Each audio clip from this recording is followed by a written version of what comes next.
Lying out of my coffee, I'm out of my tea. I am out of most near everything except a can of beans been sitting above the sink.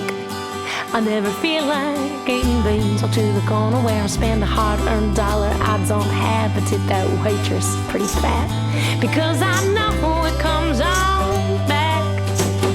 Oh, I don't know how it's gonna go, at least not for sure.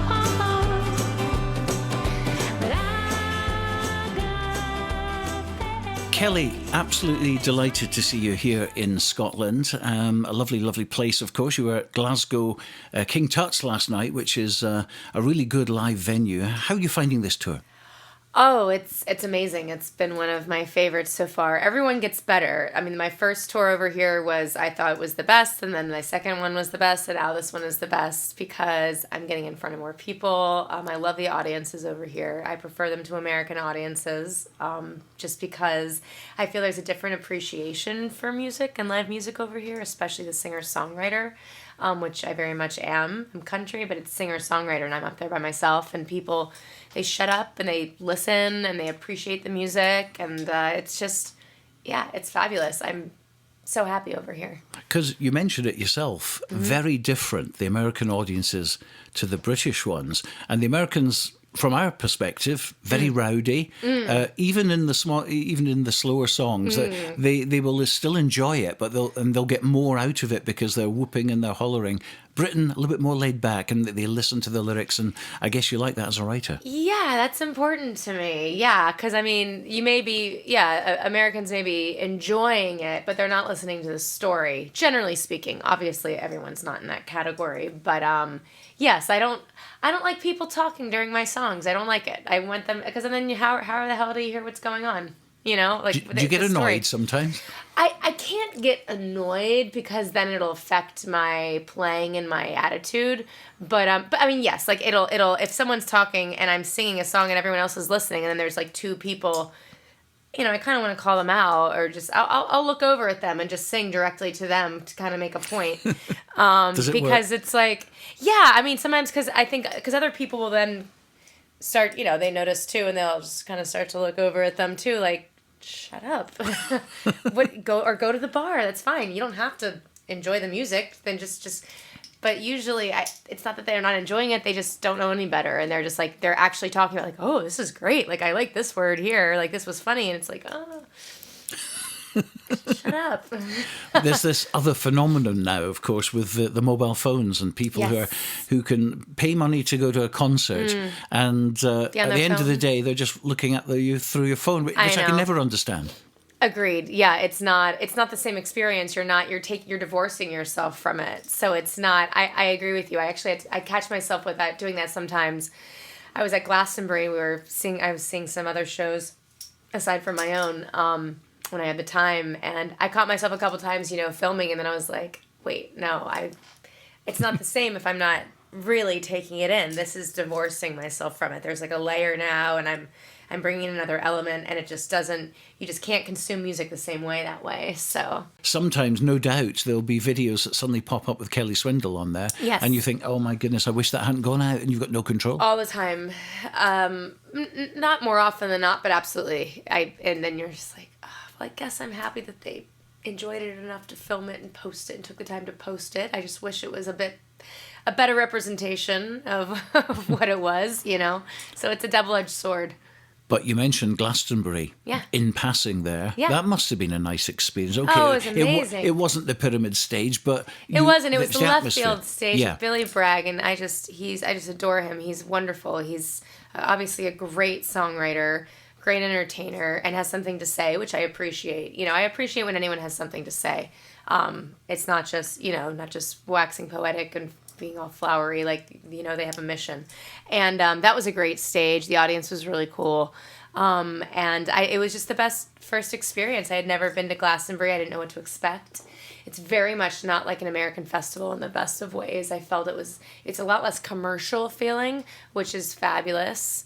You didn't have like the Pepsi stage here and like the, like this brand here. And it was just felt a lot more mom and pop, even though it's a huge festival and there's obviously a lot of money going into it. But it was amazing. And all the little, just the attention to detail at all the little stages and everything that's popped up around it, each area. It was just, I saw what I could see, but I needed to be there all week to really take it in. And hopefully next year I will. So great. Yeah. And I mean, it's just so nice to have on your CV, played at Glastonbury. Yes. Hopefully that will open some more doors gig-wise over here, I'm hoping. Yeah. Gonna write you this song. I don't know if you'll hear it. Gonna sing it with love. I don't know if you'll feel it. Still gonna keep moving on like a slow rolling thunder, 'cause I got to. Yes, the one thing I refuse to do is be blue over you. Well, I won't cry, want no tears, leave these eyes. I've done that before, man, there ain't no use. Yes, the one thing left to do for a heart that still beats true is refuse to be blue, so I do. I don't pine for the times when you and I was something, oh man, we were something. Lie awake late at night, praying for your second coming. Well, I don't, and I won't. She may lie by your side, but I know your heart, it still wanders often from hers.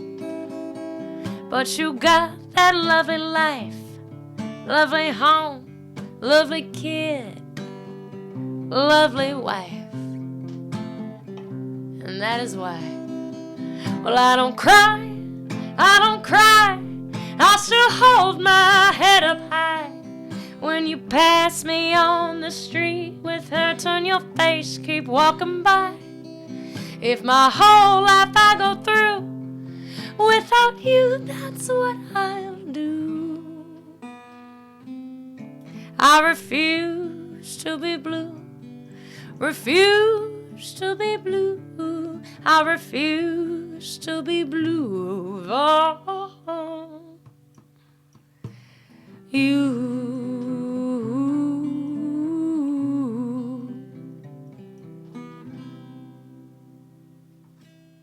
So this is your third tour. How did you get over to the UK in the first place? Because you were mentioning that you had a good review in Country Music People magazine, Duncan Yes. Warwick. And if Duncan Warwick likes you, then that's a very good sign.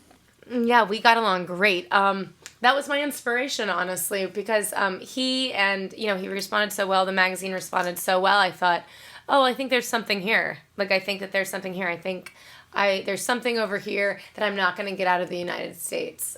So right away, I was inspired to come. And the second I could, I did.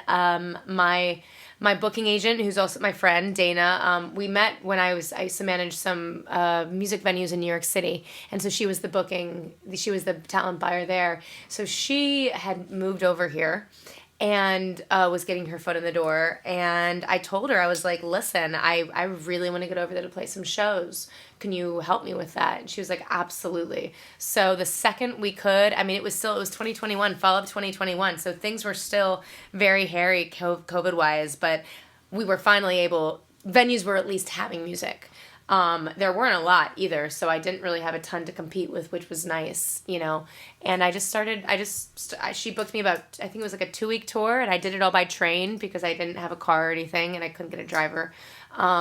So that was the first go, and then I said to her, I want to make this a thing. I need to just get over here as much as I can, not just like once a year. No, and I will never build anything that way.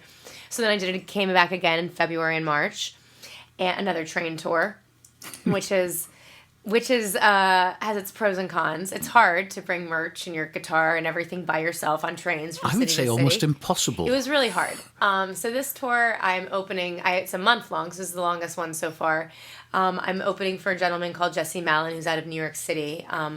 And so I'm opening for him. I have a driver for this one.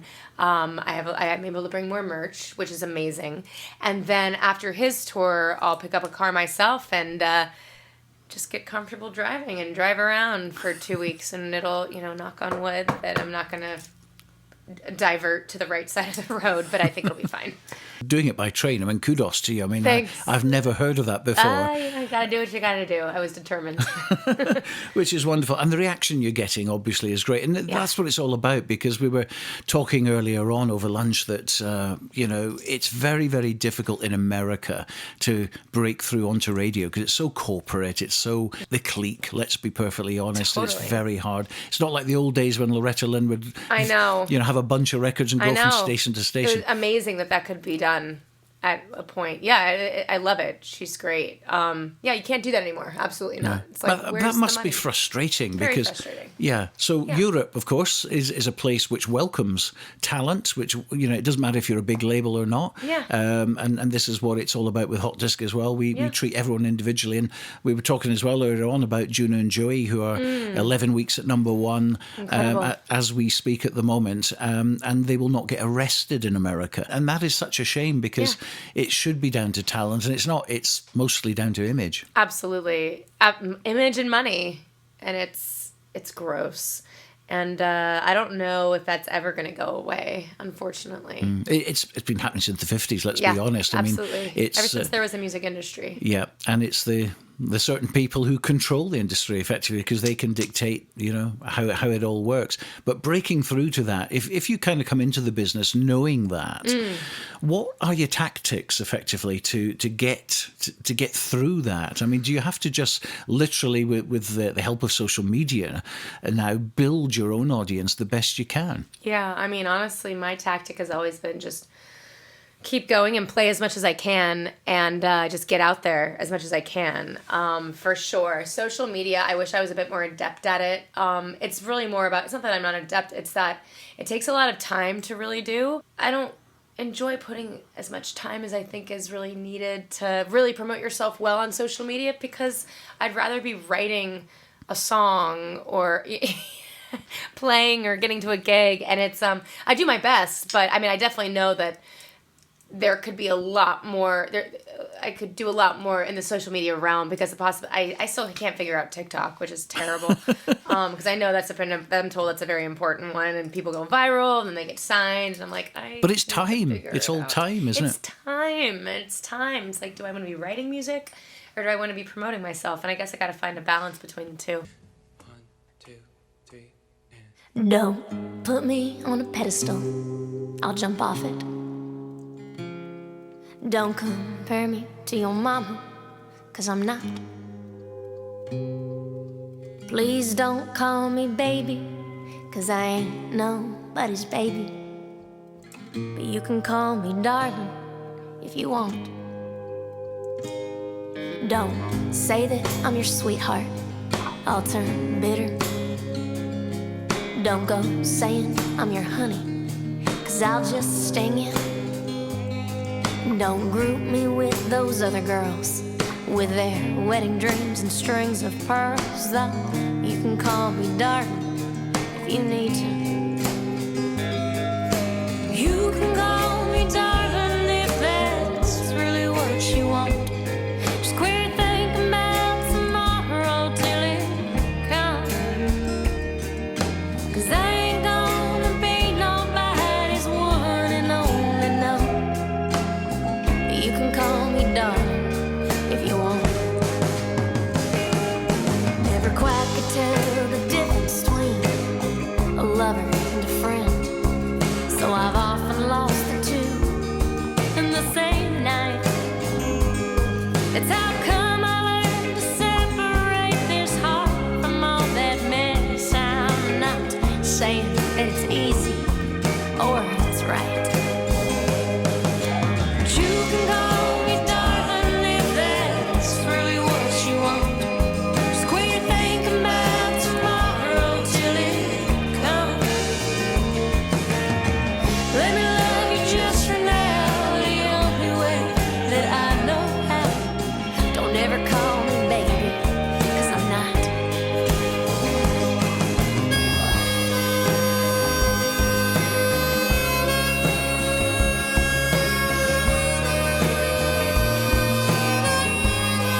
'cause you'll never. I'll get around this someday on my own. But if you like to stick around, just don't expect so much for now. And you can call me darling if you want. 'Cause you can call me darling if that's really what you want. Just quit thinking about tomorrow till it comes. Let me love you just for now, the only way that I know how. Don't ever call me baby, 'cause I'm not. But you can call me darling if that's really what you want. And we can worry about tomorrow when it comes. Let me love you just for now, the only way that I know how. Don't ever call me baby, 'cause I'm not. But you can call me darling if you want.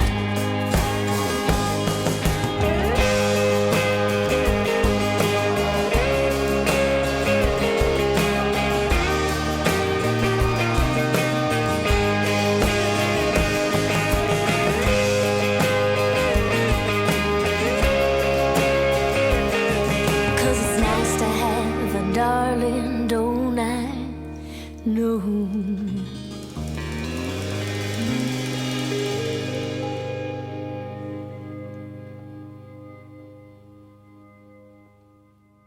Now, a lot of people won't know the name Kelley Swindall. They're being introduced to you with the new single, All Right, which we'll talk about in a minute. Yeah. But for the benefit of those who don't know you, you're from Georgia. Mm-hmm. Give us a little potted history of Kelley Swindall. Sure. Yes, I'm born in Atlanta, Georgia. I grew up in a place called Stone Mountain. I lived there the first 18 years of my life.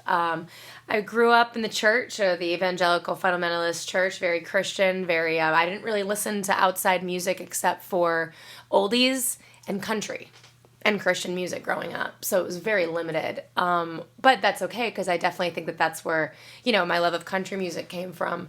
And also those oldies, there's a similarity between a lot of those oldies, like to country music, because they're all, they tell stories. Most of them are about like heartbreak, about the boy or the girl that got away or that you're pining after. And I feel like a lot of country music is about that too. So I lived there till I was 18. Then I left to study acting, study theater. I wanted to be doing theater. There really wasn't much of an arts program at the small Christian school I went to. It was mostly all sports and Jesus is what it was. So I wanted to go somewhere I could do that. So I eventually moved to New York City, and I studied at a theater conservatory, and I started doing theater out of school off Broadway. I was part of a troupe. And during that time is actually when I found music. I wasn't doing music yet. I've been dating a musician, and he had broken my heart, and I was really angry at him, and I was just upset about the whole thing, and I just felt compelled out of nowhere. I woke up one August morning. I remember it was really hot and sweltering in the apartment because it's New York. We didn't have air conditioning, and I was just like, I'm really upset about this. I'm gonna write a song. I don't know why. It was because he was a musician, so I thought that was the way to, get to him, write a song. So my brother was living with me at the time, and he had the guitar. And from youth group days, I had known a couple chords here and there. So I went back online and I looked up the chord shapes, like G, C, and D, because if you have those three, you can make a song. And I just started writing on my computer and just, pushing through. And it took me like hours, but I wrote a full song, and I was so proud of myself. And I was like, oh my God, I can do this. I know I can write a song. I mean, again, it was like 8 minutes long, and it wasn't very good, but I just had this desire at that point to just do this. And then I was like, all right, well, I'm gonna go to open mics. I'm gonna hone this. I'm gonna learn how to do this. He's gonna see what he's missing. And so I started doing that. I just started writing and going to open mics, and it took a few months to get up the courage to actually go to one. I remember just I would like get ready to go, and I'd be like, no, this isn't the week, not this week. Like next week, next Wednesday I'll go. So I finally did, and it was terrifying, but you got to do that stuff. And then I was hooked. It was like a drug. And so then I slowly started doing more music and less theater. And here I am. Now this is what I'm doing. I love it. This is, I don't see, there's not anything else. There's no plan B, you know, like I'm just going to keep doing this. So keep plugging away. So it started really as a form of therapy.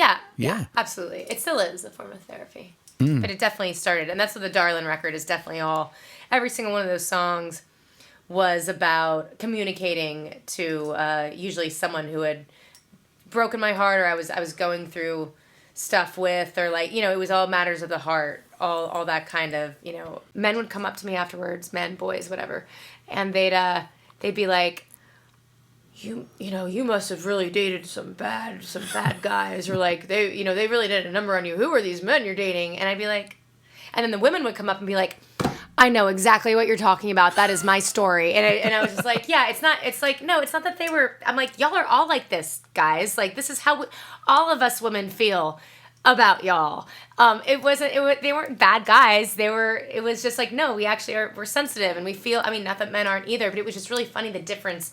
The men would be like, man, someone really did a number on you. And then the women would be like, I got you, sister. And like, that was the difference for sure. I'm actually married, and he was saying the same thing. First time he saw a show, he was like, who are these people you were dating? And I'm like, I don't think my experience was unusual.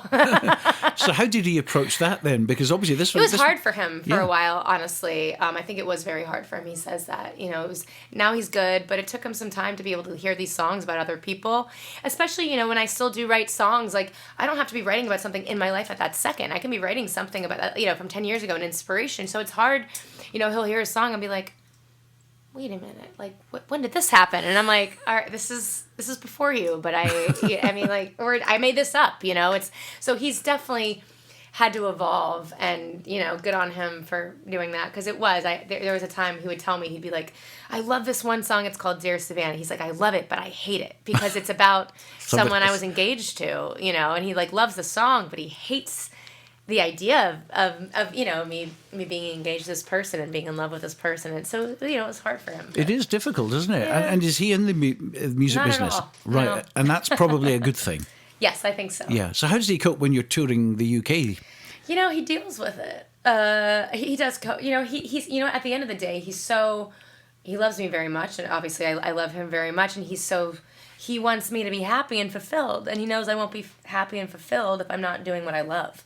So, you know, happy wife, happy life, as they say. So that's how he is. And, you know, and he throws himself into his own work when I'm here, and it is, you know, and it's good. I think it's healthy to have distance. You know, it's I'm not I never thought I would get married, and it's a different you know, some people just are good with being with their person all the time, and some people need a little space, like I do, you know, just to, not to go running around on them, but just to be my person and have my experiences and do my music, and then when we come back together, Fantastic. You know, it's fabulous. Absence makes the heart grow fonder. Oh, there we as are. they say. So, yeah. Well, if I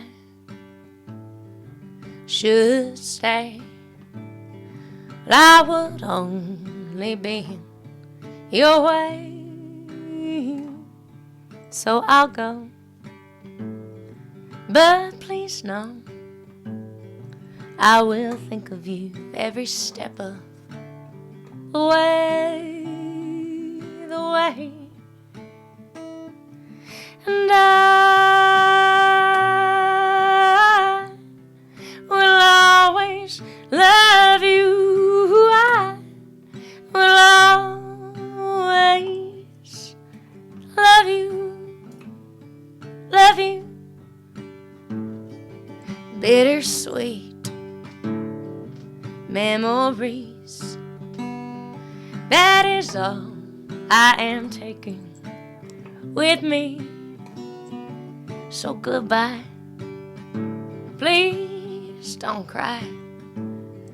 We both know that I'm not what you need, what you need.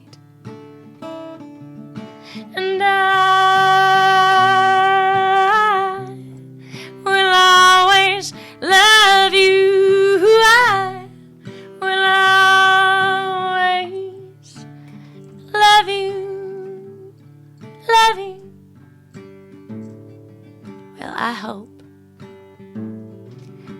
treat you kind. Yes, I do hope you have all you dream of, and I wish for you joy and happiness. But above all this, I do wish for you love, sweet love.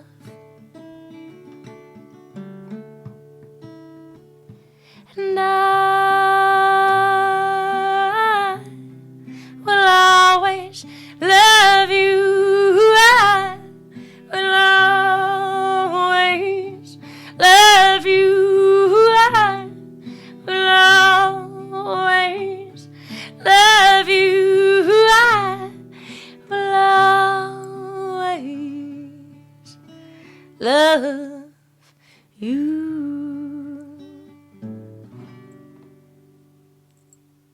So where does all this confidence come from then? Because you're very feisty on stage from what Yeah. I've seen. Yes, I You've am. got a lot of confidence. Yeah. You've got a wicked sense of humour, Yes, I can I tell. think This is so. without seeing you live. Which God, hopefully- you got to see me live. Yeah. Yeah, and I'd love to do that. It won't be this tour, unfortunately, but hopefully That's all right. I'll when be you come back in back a the fourth fall. time, I'll we'll be look back in forward the to fall, seeing you. I hope. But I mean, it's great because instantly I would imagine from what I have seen so far from videos, etc., people Yeah. instantly take to you. Yeah, I find, well, I think that, first of all, I am an entertainer, so I think it's important that you bring people along on the ride with you and get them excited and riled up. Like, otherwise, it's like, what are they at a live show for? You know, so that's just as important. I think it comes from a theater background, you know, putting on a show. So it's not just about the songs I'm playing. There's got to be something in between to really bring it to that next level. And I also think that a lot of the songs I write, you know, it wasn't even always on purpose, but because when I would write these songs like My Minglewood Blues or You Can Call Me Darlin' If You Want, or these things, a lot of times they were giving me confidence, these songs. You know, I was writing like, this is how I want to be. Like, this is what I want to say, but I may be afraid to say it in normal everyday life to this person. But I can sing it in a song. And then I can, you know, step in and embody it. And then slowly it changes you and it makes you more confident. And it makes you, and I want to be able to give that to whoever's in the audience, especially, men too, but the ladies in the audience as well. Like, those are the ones that, you know, that come up and they're like, oh my God, like, that song spoke to me, this is my life, or like, oh, I wish, you know, I wanted to do that in this situation, like, and it gives, I'm like, you can do that, like, it gives them confidence, so I think it's important, you know, there's a responsibility there. Yeah. That's what it is. Now, All Right is the current single. This is the first Yes. introduction for a lot of people, a lot of DJs in Europe to the song. And it's, as you say, it's been an additional track Yeah, to the bonus. album. So tell us about this one, first of all. Sure. It's funny, actually, that this is the introduction most people have to me, because it's definitely like, if you were to, you know, people that know me in the States or like that are fans, this wouldn't be the song that comes up in their head. It would be one of the ones from the album, you know, like Darlin, or That's a Big One, or Refuse to Be Blue. So I love this, though, that this is the introduction. So this song, I wrote this some time ago, you know, when I was in the middle of really starting to make it, you know, or not that I've like made it, but you know what I mean? Like, really, like, you know, going above like just open mics and wanting to like actually like get booked in gigs and tour in the US and like, you know, just be a singer-songwriter. And I was waiting tables and bartending and like living paycheck to paycheck, and it was just like in New York City, where it's expensive and hard to like just, everything's just more difficult there. And from all intents and purposes, like at least on the outside, you would definitely think that like I was struggling, but I didn't feel like that. Like, you know, when I was counting out, it's such a cliche, but it's true. Like, I'd be putting out my you know, my change for the last 3 days, you know, counting out my money to get, you know, because I really wanted like to go get coffee. Like, I wanted like to go get a latte, a luxury. So, you know, and I was writing, it comes about in the song, I'm writing about that. And it's about, you know, things can look terrible on the outside, but if you're in a good place and if you're like making it, because I was being fed by my music and being like, yeah, I'm like an artist in New York City. I'm like making it happen. Like, it's all about that. So my inside, I was overjoyed. I was making it. I was not struggling. I was doing great. But on the outside, I definitely wasn't. And it's about that. It's about how, everything can be going to pot around you, but if you're keeping a positive attitude, if you are being fed by something else, if you have that inner joy, then it doesn't matter what's going on out here. And that's really what all right, just having faith that you're trekking through the quagmire, and it's going to be all right at the end because you believe it, and and that is what sustains you. And I think it's a self-fulfilling prophecy too. You got to believe it to make it happen. So that's what that song's about. Another track which we've got to talk about, it's the Darling song, You Can Call Me Darling If You Want To, which there's a definite nod back to David Allan Coe, isn't there? Yeah, for sure. Yeah, that was, my dad loved that song, You Never Even Call Me By My Name. So that was that came out when I started writing this song, at least early on. Now, I think my approach has gotten more eclectic, but when I first started writing this song, I just sat down, I saw the movie Crazy Heart, I was really inspired by it, the soundtrack, and like just the idea of like that old, the classic cowboy trope of, the high and lonesome cowboy who's just, can't be tied down to anyone or anything, in the bars every night playing music, and I wanted to write this song, but as the cowgirl. And so it just kind of started coming out. And then when I got to that chorus, the You Can Call Me Darlin' If You Want, I think, that David Allan Coe track was definitely like in the back of my head. And then once I said that line, You Can Call Me Darlin' If You Want, I was like, oh yeah, definitely. Like that's definitely my nod to David Allan Coe, to You Never Even Call Me By My Name here. And of course Steve Goodman, who wrote it. And Steve Goodman and John Prine. Yes, indeed. Who didn't want his name on it. So I'm told. Yeah, but, I wonder why. I don't know. It's pretty funny. But I don't know. I'd have to dig deeper about that. But that was some years ago. I found that out. That it was John Prine is an uncredited writer on that. So. But that's a great song, and it's a song that you can get away with just with you and a guitar, because there's, it's a very kind of acoustic. Yes. But presumably, when you're working with bands as well, I mean, that's a song which can lift to another level. It can, yeah. You can definitely take that song a lot of places, depending on, the band can definitely lift it up to a different place. But I will be honest, that song, I really do prefer it solo acoustic, because I really it's a cowgirl around a campfire song to me. Ultimately, that's kind of how it was written. So you can put the bells and whistles on it and it's great, but I really like playing that one solo. I feel like it hits differently when it's solo. And she's solo. It's meant to be there's a little loneliness in it, and you don't get that when you have the band. It takes it to a different place. Yeah. And there's little bits in there as well where you can actually do your own tempo if you want, and you can kind of stop and you can start, and it changes gear. It's great. Really is good. Agreed. Has to be a single, surely. Yes, I agree. It will be. It's going to be a single. Yeah, because I released this in September of 2020. Stupidly enough, I had some friends that were just they just waited they're like, no, we're just going to sit on the album until they could actually go out into the world with it. But I was just so impatient. I was like, I don't know when this pandemic's going to be over. I was like, I can't sit on this album anymore. So I released it. So now is the time to really push it, now that I can actually see human beings and sing it, and then have the vinyl and the CDs with me, and for whoever likes to get them at the shows. So. And amazing that it's now on vinyl as well as CD. Yeah. Oh, yeah. That's quite a thrill. The vinyl's fabulous because the lyrics are all there. I love having lyrics. And it's important to me to be able to read the lyrics of what you're listening to. So it's cool. It's fold out. All the lyrics are there. That's good. And I must ask you about California. I love that song. Oh yeah, that's a fun one. Now this is the song which, if it's going on radio, we'll have to have a little bit of an edit, because there's a naughty word in there. A naughty word. Yes. What sort of reaction have you had to that? That was just that was such a little cheeky song. I just felt like writing a song that was just. People love it. More or less. Most people love it. My mother does not. It's grown on her though, but she's like, I just don't understand why you feel you need to curse. And I'm like, honestly, the wimp. It's because it's the character in the song, and she's a little cheeky. She's sassy. The whole point is it is a little punch in the face.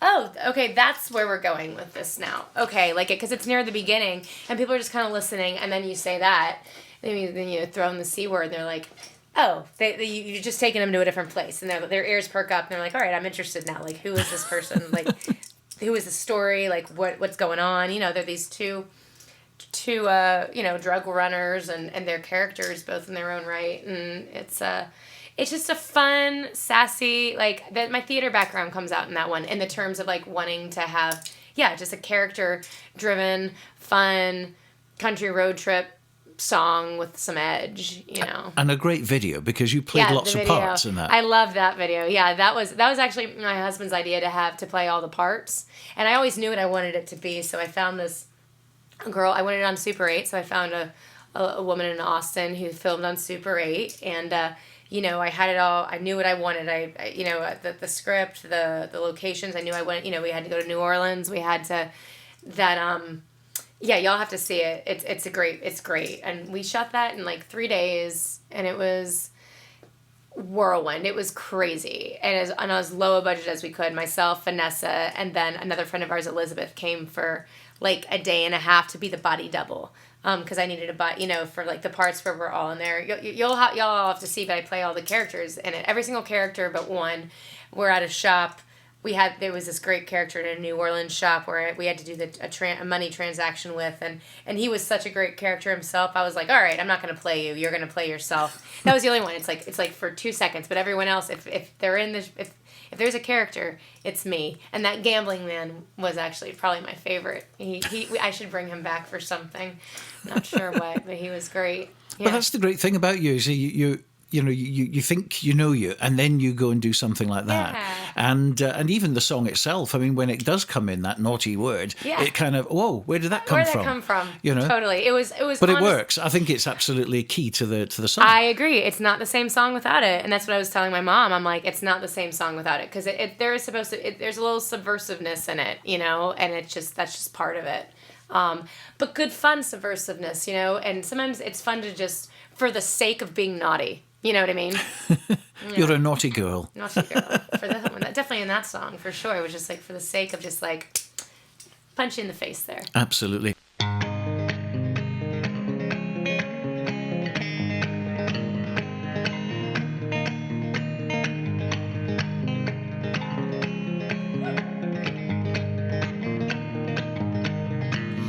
Well, we was headed way out west to get ourselves some of the best greenery that any man could know. Would rendezvous in San Pedro, load up the wagon, where we go to make a killing on the eastern coast. Well, first stop was in New Orleans, where Susanna had her usual schemes, just to play a man or two for some extra cash. But she met herself the perfect match, a scheming, gambling man from Asheville, Northern Carolina, with a stash. Now, he was what you call distraction, and since I am a girl of action, I said that we're leaving town today. Susanna, she didn't like that much. She said, you quit being such a can't you see it's love you, bitch? I said, okay. California, well, I'm coming for you. Oh, just as soon as I get on out of New Orleans. So I said, you stay and get your kicks. I got my mission, that is it. I'll meet you with Salinas if you wish. But I'm heading out of Austin town, New Orleans. It's kinda got me down. I'll see you in California in a week. Oh, California, well, I'm coming for you. Oh, just as soon as I get on down. Go see about a man in Austin town.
catching our ride back to New Orleans.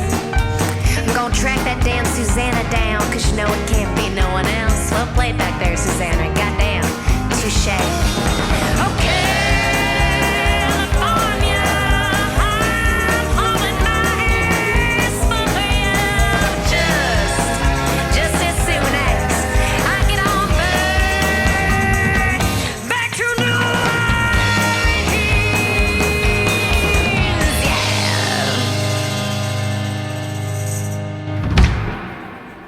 What about your own taste in music then? I mean, not just necessarily country, but but other music as well. I mean, who do you... I always hate saying the cliche thing, well, what are your influences, Kelley? Yeah, that's all right. But what are your influences? Bob Dylan's a huge one. When I first started writing music, I was obsessed with early Dylan, like also because I was living in New York City, so I felt very connected to that, literally just down the street from where all these places he was playing when he was coming up. So I was just listening to so much, early Dylan. And that definitely influenced me. Tom Petty's huge. Ryan Adams is huge. Amy Winehouse is huge. Jewel is huge. Like, they're all, they're not the same genre by any means, which is great. I mean, I think, great music is great music. And I like it all. And Motown, I love Motown. I'd love to, make a Motown record down the line, for sure. Like a Motown style, if you will. Because that's some of my favorite music in the world. So those are all some awesome people. So what about the master plan then for you? I mean, obviously it's breaking free from the COVID and starting again almost and building up your fan base, which you will obviously do the more you tour and Glastonbury and airplay and all the rest of it. Yes. But where do you see yourself in sort of 4 or 5 years' time? I mean, obviously it'd be great to have a big label, but it's not the be-all and end-all. We've seen so many artists who have felt, being on a big label held them back, and then they wanted that independence. So there's a fine balance there. And I guess if you're building people all along through social media, then so long as you can see that curve going upwards, then you'd be happy. Yeah, that's as long as I could. It just has to be sustainable, I mean, not that it's ever been sustainable, but that's the idea. Like, make it more sustainable. Like, so it's like, yeah, great. If a big label sounds great, but also building it up and being able to. If I can have that money coming in without a label, that would be amazing to be able to. To produce the next album, to be able to get it pressed, to be able to. I mean, that's the idea. So that's why I'm really working on building up the touring, because that's. As far as I can see, that's the only way to break. It's not going to come from streaming. It's certainly not going to come from being, number one on American radio or something, because it's, without, as we've talked before, without the money or the big machine behind you, it's kind of hard to get there. So, I mean, just building up a fan base of loyal fans that, are enjoying the music and are going to come out to shows and are going to, buy the CDs, buy the vinyls, and just it's a really basic plan. Just keep showing up and keep playing and keep writing new material that's relevant, that connects with people, and and have that intention that it's going to take care of itself if I'm putting in the work and the keeping my heart in it and keeping it authentic and pure. So 4 to 5 years, I would like to be, coming over here several times a year with tours that are, making me some money, so I can then be producing and putting out the new material, new records, because I'm still writing. I'm halfway through the record that I hope to, in a perfect world, I'll have it written by the end of this year. I'll be, getting it produced and out there by the end of next year, fall of next year. That's my timeline. How am I going to make it happen? I'm going to figure it out step by step. Are you going to be producing this next album as well, or do you have someone else involved? I don't know who the producer will be yet. I got to find, once I get all the songs together, then I have some ideas in my head, but I really feel like it's, I got a mystical side, and I do believe in if you build it, they will come, so it's I feel like I need to get I need to finish all the songs first. And then the next step is then just, it's all right, what is the drawing in the producer that's going to be perfect for these songs and for what I'm going for? And then, then we'll find the musicians and we'll do, and, so it's just one step at a time for this right now. That's what I'm feeling is the way to go. Fantastic. Well, we certainly look forward to it. And it's great as well because it's an experience for your fans as well. Yeah. They know that you're accessible at gigs and things like that. Totally. And that's what, people like. They like to feel part of your journey as well. And it's all about building your audience. And if you look Agreed. after them, they will look after you. Agreed. 1,000%. Yeah. Thanks very much indeed for coming to see us. And we wish you very much the best of luck in the future. And I'm sure it's going to be a long, long and fruitful journey. Yes, I do too. Thank you. Thank you so much. Don't put me on a pedestal. I'll jump off it. Don't compare me to your mama, 'cause I'm not. Please don't call me baby, 'cause I ain't nobody's baby. But you can call me darling if you want. Don't say that I'm your sweetheart, I'll turn bitter. Don't go saying I'm your honey, 'cause I'll just sting you. Don't group me with those other girls with their wedding dreams and strings of pearls. No, you can call me darling if you need to. You can call me darling if that's really what you want. Just quit thinking about tomorrow till it comes. 'Cause I ain't gonna be nobody's one and only, no. But you can call me darling if you want. I never quite could tell the difference between a lover and a friend, so I've often lost the two in the same night. It's how come I learned to separate this heart from all that mess. I'm not saying that it's easy or it's right, but you can call me darling if that's really what you want. Just quit thinking about tomorrow till it comes. No, I ain't gonna be nobody's one and only, no. But you can call me darling if you want.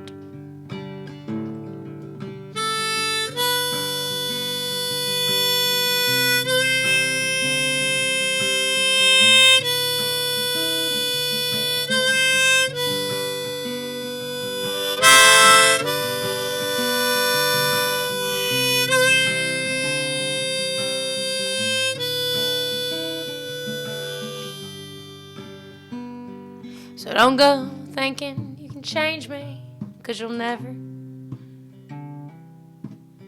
I'll get around this someday on my own. But if you like, please stick around. Just don't expect so much for now. You can call me darling if you want. You can call me darling if that's really what you want. We can worry about tomorrow when it comes. Just let me love you here right now, the only way that I know how. You can call me darling if you want, 'cause it's nice to have a darling, don't I know?